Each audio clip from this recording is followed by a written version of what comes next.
The Suicide and Crisis Lifeline is modeled on the long-standing 911 hotline for police and emergency first responders in the United States.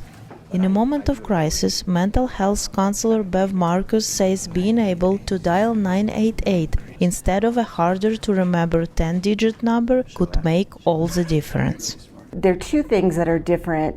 One is the number. The second is that it used to be primarily a suicide prevention hotline, and now it's really a broader continuum with all mental health concerns.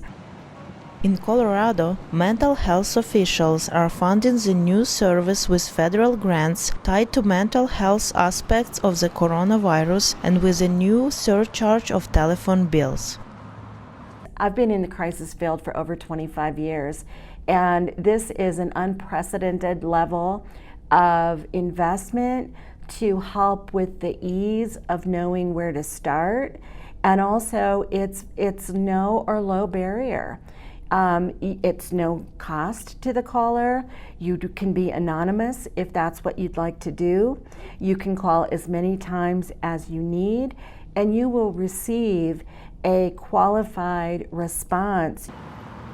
When someone in the United States calls 988, they get a trained crisis counselor to listen, to provide support, and to share resources as needed. Counselor Eric Jacobson says the calls range from people having a suicidal crisis to people experiencing depression or anxiety. I'm involved in this work because it is just incredibly impactful on how you can engage with people that might be having the worst day of their life. And by providing very basic human functions, being kind, being present, listening, you could potentially change the trajectory of that person's life. Jacobson says he starts by trying to understand what it is like to be that person calling, even when it is a 7-year-old who says he's ready to swallow a bottle of pills. And I engage with them, and simply by being present, by listening to their story, and kind of gently encouraging, what we call safety planning, they really turned around over the course of, I think it was a 20-minute phone call. And that same caller, a couple days later, called back into our line and said, I don't know who I spoke with, but he saved my life that day.